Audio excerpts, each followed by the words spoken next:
For years there's been a stigma to it. For years there's been a giggle effect because of little green men and flying saucers and all that. I myself never thought to this day that I'd ever seen anything like this. So going back to the event, we decided to get in a tactical column and approach this, right? And we got down the slope, and it's just like a clearing and just has this big opening. It's almost a little bit more than a football field because this craft took up a majority of that. So let's just back up for a minute. Let's describe the setting, because at first you said there were helos doing racetracks around. Is this the same opening that you described earlier that you were watching helos drop supplies No. Okay. So where this was happening was southwest, at least where the helo insertion points were with the LZs that they were setting up. And they were flying very low in consideration, right? So, and the reason why I know this is because I asked the pilots after this, because I was in the officers' mess, and I knew their call signs, and I approached them and I asked them very respectfully if they noticed anything strange. None of them said anything. Okay. So I was trying to see if they could get a view of a topside, because this is just something that's crazy, right? Yeah. So also their call signs all stuck out too, because pilots like to do crazy stuff with their call signs, so it was very easy to track them down.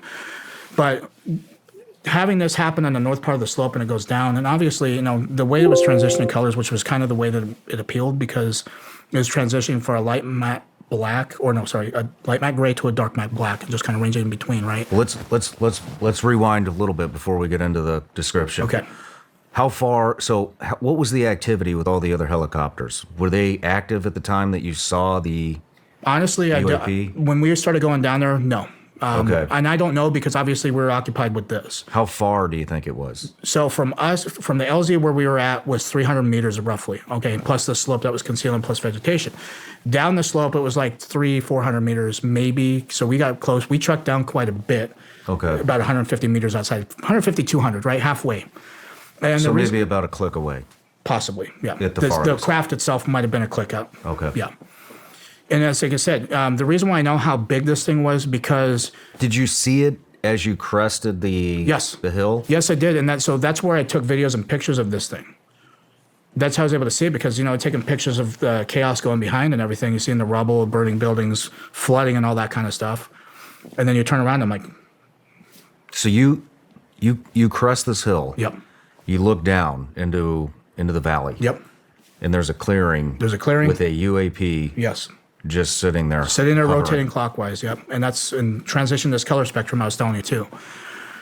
And that's why it's something that stuck out. It's not a building, It's not something that you're used to seeing. Maybe topside it could have looked like a building or something that, I don't know. I don't have that perspective. I wasn't a pilot or anything, but I can tell you from our point of view, it's something that it looked very unnatural and abnormal. And that's what got our curiosity to go investigate this. Now, normally, because we would have had comms, you're damn right we'd have called it in. Report something suspicious. Maybe get some eyes on a helo, get a hold of their call signs, and try to do them fly around, and they never did. And obviously, we didn't have comms to do it, but they were more occupied with what was going on behind us. So when we trekked down and got around 150 to 200 meters from it, and this is an opening. By the way, there's no tactical advantage being in this situation because you don't have cover.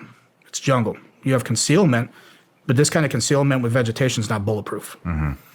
So when we trekked up close, and we were attack column, so obviously you have points here, right, each Marine, so you have visuals of the sides, somebody has a point and somebody has the rear. And all of a sudden we were involved by this military force I still to this day don't know who they are. And how close did you get? To the craft? To the craft. Roughly 200 meters, 150, 200. Did you get to the bottom of the hill? Yes. So you saw the top of it, and then you could see underneath of it. And underneath of it had this platform that was on the ground that was separate from this craft hovering. And it was very weird to see, and I was like, okay, I don't know if that's kind of like a cement pad or something. I don't know if it was like a helo pad or anything like that at first, but then started seeing how the material would kind of look very similar to what the craft was. It's like, well, that's separate. So you have something that's on the ground, stationary, and then you have something that's up top, and it's just rotating in a clockwise position. So right when we got close to it, at least 150, 200 meters out, then all of a sudden we were engaged, at least not in a hostile manner, at least, not gunfire or firefight or anything like that. But the way that these guys moved was so fluid, it was so still, it was very, very, very smooth. And it kind of indicated to me, after thinking about it for several years, is that these guys had done it for a while because of how smooth this operation was. Mm-hmm. So when we were in a tactical column going towards the center of this thing, they actually came from the flanks, but it was more of a diagonal, like a corner of the room, so to speak, right? For them, in a tactical advantage, they have interlocking fields of fire on every single person, and they had a team of 8, right? And the gear that they had was black OTV vests. They had black camouflage utilities. So what you're saying is there would have been no they were professionals. Yes, there would have been no Mexican standoff where if they fired, they're shooting into their other squad. They had perfect angles. Yes, they did. To where both sides could engage you. Yes. Team of four. So it was like a fire team element. Without worrying about a blue on blue situation. Exactly. Okay. So, with that being said, because as they approached us, you hear the safeties flip off. Now, your attention to detail, when you're seeing this kind of stuff, your sensors are very heightened, so you can pick up. I know you being a combat veteran, you know all about that. Your heightened sense of awareness is going through astronomical changes. Hypervigilant. Yes. So you can hear stuff a lot clearer. And that's when you kind of picked up the hum that this object was doing along with these guys flipping their safeties off, especially M4s. It's very distinct sound. Anybody in this room who's held M4s and has shot them, M16s, things like that, it's very distinct sound to flipping it off. So we kind of knew, and they started yelling at us. They were like, you're not supposed to fucking be here. What the fuck are you guys doing here? Who the fuck are you with? So they knew they were using the kind of lingo that we were using too, especially in the military. So it made me think that at some point these guys actually were uniformed military at one point. Any accents? Not accents. It's just like American dialects, how you and I were talking. At one point they said they were going to smoke us. They could throw us out of a helicopter. It's very easy to get lost in the jungle out here. They kept saying stuff like that. So after they enveloped us, they all pretty much got in line. They told us to put our weapons, so we all got in line as well. And we had our hands up. We had our weapons slung. And they're having two guys watch while there's a guy basically taking our magazines out of our vest. And they're throwing them on the deck and they're kicking them away so we don't have time to react. They also, at the same time, the first thing they did was obviously take our weapon and clear it.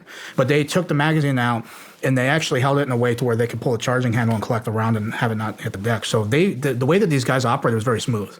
It's very calculated, very precise. You could tell they've done this a lot, or they've rehearsed it a lot. Especially combat operations, you're doing terrain model rehearsals, you're doing rehearsals whether you're clearing rooms, trying to figure all that kind of stuff out. These guys kind of did the same thing, I'm assuming, because of how smooth it was. And because as well as I do, you have new guys that join a unit and they're not that fresh. They're very choppy because they have the basic understanding of either how to stack up and do room clearing. And the guys that have done it and been through combat deployments and all that, they're very kind of methodical, very smooth because they know what to expect. These new guys, it's not the same thing. You could tell these guys were seasoned. So as they did that, they actually, each Marine had two guys on them, plus one that was taking the stuff off of them. They actually knew where our military IDs were because in Marine Corps order, you have to have them in your left breast pocket. So there were 15 of these guys, 3 on each Marine. No. So they had other guys right here, and they had 3 that were just going through each Marine, while other people were holding each Marine at gunpoint. And they're not like super close to us range-wise with, because if you get a muzzle close, it's easy to grab it and, kind of fend off, especially with a rifle. But these guys were off at a standoff distance that even if you try to move, they could smoke you. One surge team of 3 guys. Yes. And then the rest of the squad was aimed in on you. Okay. Yeah. So, and again, they're not anywhere where they could actually, there was people behind us because obviously if they had to engage, they're going to hit one of their own guys probably. So it was more like they were kind of moving the same way through all of us, all 6 of us, taking our stuff, taking pictures of our military IDs, So they had like these devices that kind of looked like a very thin, it looked like a smartphone modern day right now, because in 2009 it wasn't the case. I think the most high-tech thing they had at that time were maybe Blackberries, but they're bulky at that point with the ball, and then they had their flip phone razors and things like that. But these look like something you'd see today. And they were taking pictures of military IDs, and they had some other device that was like reminded me of a BAT system. I don't know if you're familiar with that. Describe it. It's like a biometrics tracking system. So what it does is when you come across with an insurgent, you can take pictures of their face, their retinas, fingerprints, something like that. But they were trying to scan our IDs with this thing. And it wasn't working. So they're kind of getting frustrated with it. So as this is going on... Did they collect biometrics from you? No. Okay. No. They took pictures of us. But that may be enough. And then they took our IDs, because some people I talked to that are in the special operations community with that, they said, yeah, we have the ability to scan IDs and it tells us everything about you. Military IDs, driver license, things like that.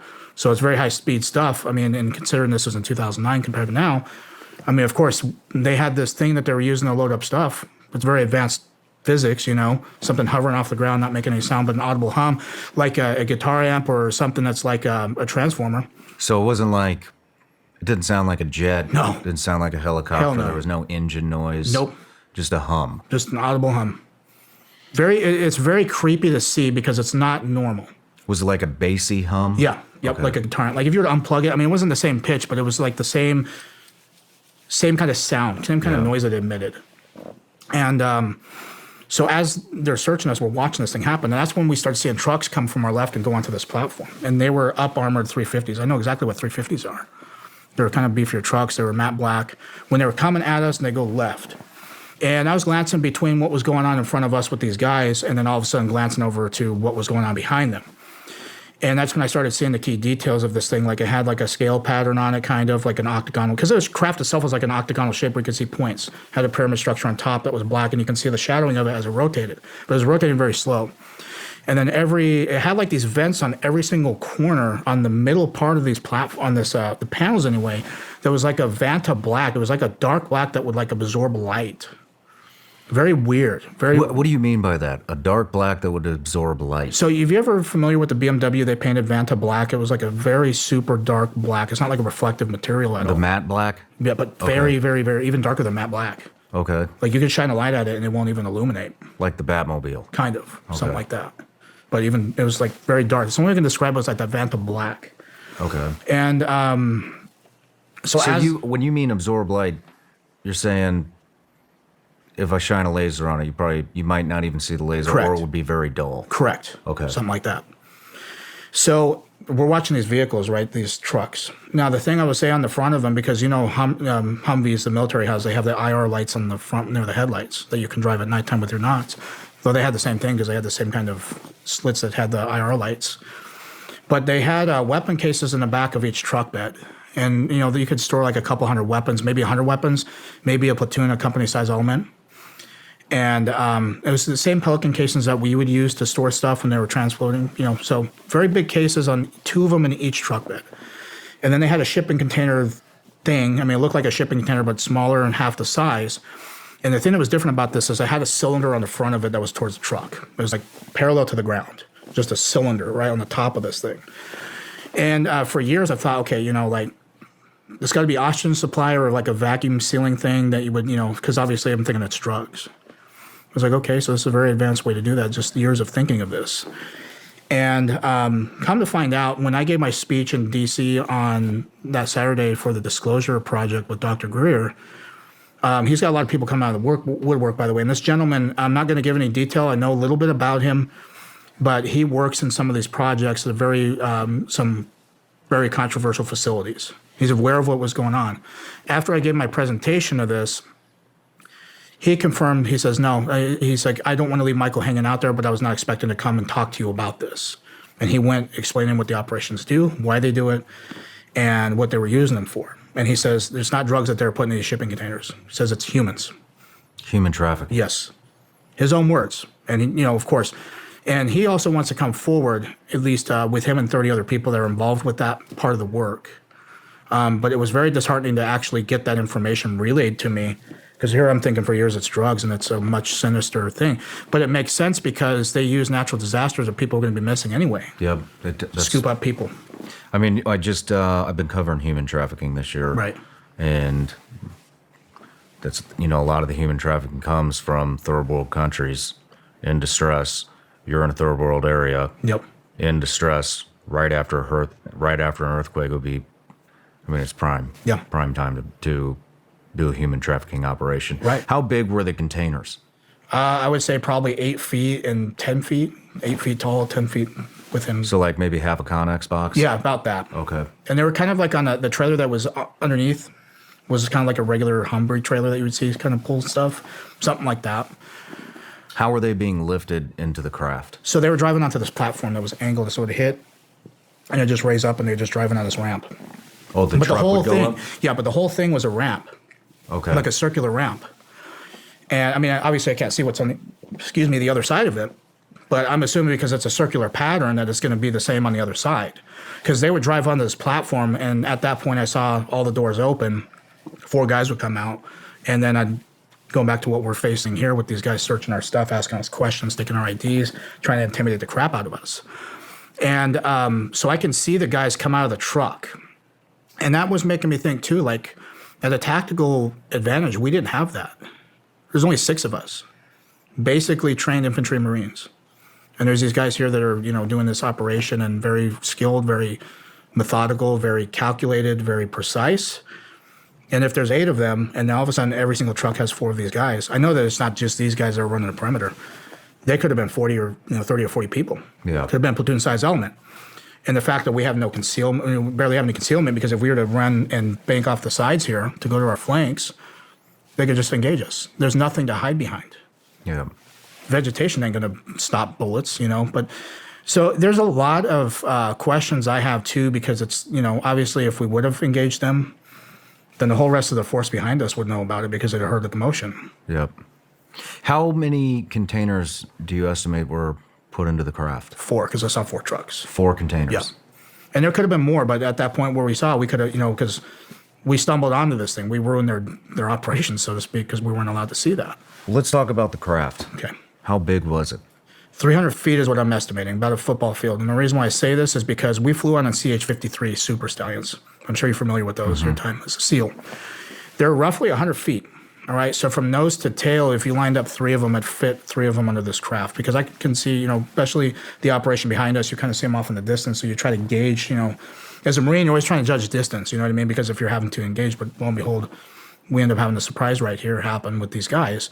But that's how I know it was around 300 feet. Okay.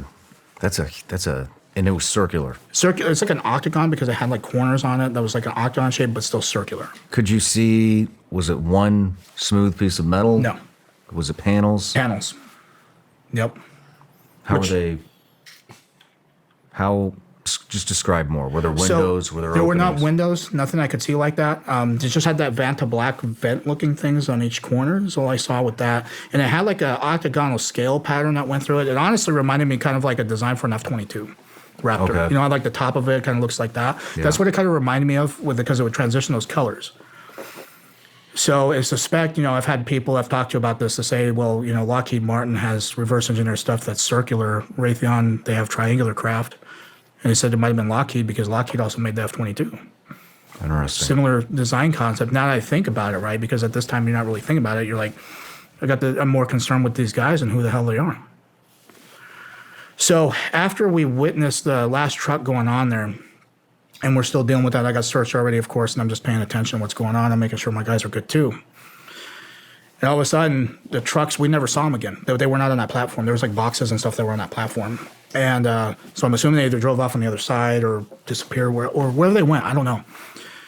But all of a sudden, we noticed that this platform raises off the ground by itself. It doesn't make any noise, by the way. It doesn't disturb anything. Before it started gaining elevation, yeah. How high off the ground was this? The actual craft? Yes. I would say probably 20 feet. Okay. Yeah, good distance. And the platform rose up, but I'd say like the platform was up several feet, right? Probably maybe 5-6 feet, because it was from the distance probably about half an inch. I mean, I'm envisioning the way you're describing this. I'm envisioning an octagon, yep, rotating clockwise, with a drop ramp similar to maybe something you would see on the back of a C-130, C-17, but circular. But circular and separate.